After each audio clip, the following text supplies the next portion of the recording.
having to take a break.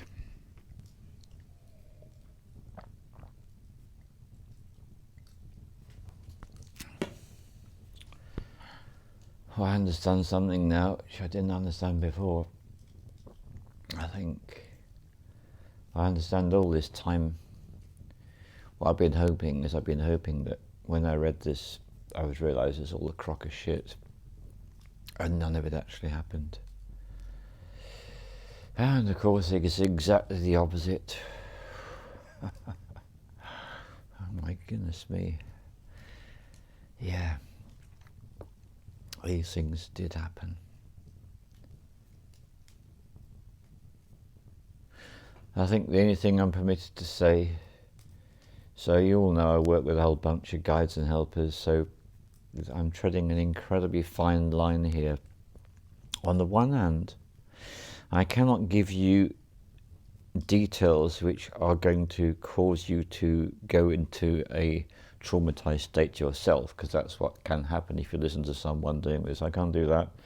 And on the other hand, I am being required to share something, because that's what they're making really clear. And I think this is about the best that I can do, really. So I've reached a point in writing out the memories so I'm completely, so as I'm writing these memories out, I am not an adult. It's a child that's writing the memories out. That's one of the things that's really important for me to explain. In fact, my writing style actually regresses to a childlike state. I can see the lack of confidence in the writing. It's really obvious. So this is one of the things that they want me to say. When people have been through these dissociative identity disorder experiences, which is something happens is too horrible to contemplate for either the person they happen to or anyone else who would be hearing about it, which is why I'm not going to do anything to traumatize anyone on any of these films. When these things happened, what happened is that I dissociated. It's called dissociative identity disorder. It's really a more accurate label for me than post-traumatic stress disorder. So what actually happens is that when these things happen, I am literally thrown out of my body. And I'm then looking down at myself. And that feels like a very important detail to share with you. And when I did my shamanic training, I actually discovered, and I found someone on the training who I fell in love with, and we actually met in the upper world. So our experiences were completely different. She was a different chronological age to me, and it was happening at a different time, but we went to the same place and we met there. And that is one of the most extraordinary experiences in my life, meeting someone from a different country, from a different time period, in the same part of the upper world. So that's what happens. So when it goes beyond a certain level of extreme state, the spirit leaves the body, and I look down at what's happening.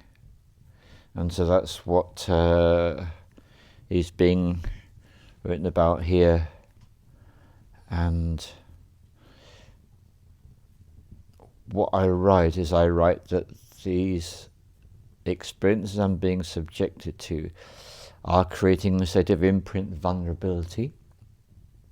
And I'm being conditioned through these experiences into a state of what is called blind obedience. Which is why in 2020, any attempt to condition me into blind obedience was a total failure, because it had already happened so much earlier in my life. And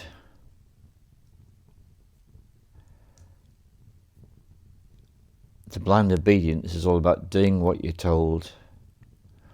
And so what I've written here, when ordered, I do what I'm told, I'm a tool and I'm being used. That's what I actually wrote.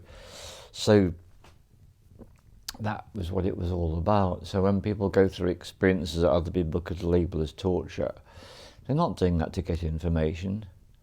They're not doing that to find out anyone's secrets. It's a conditioning methodology. It's a conditioning process,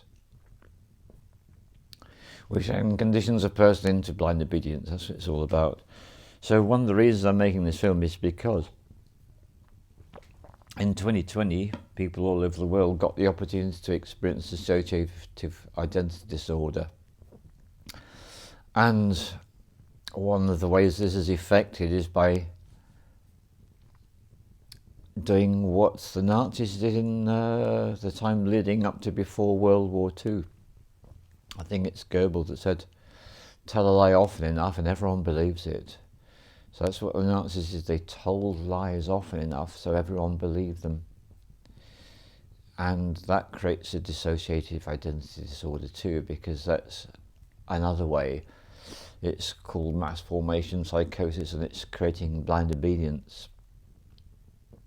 But the really extraordinary thing is, these experiences I went through so long ago, so very young, which kind of mirror what happened to the Germans in the 1930s and beyond in the 20th century. That all mirrors what happened to people in the very beginning of the 2020s. So I'm showing this so you can see how all these things connect, how you can join up all the dots and see how it all works. So mass formation psychosis leads to blind obedience, and if you tell a lie and you repeat it often enough, it becomes the new truth. So that's what I needed to share about this experience. So although I absolutely do not want to continue, I shall continue reading. Thank you for being with me on this strange journey.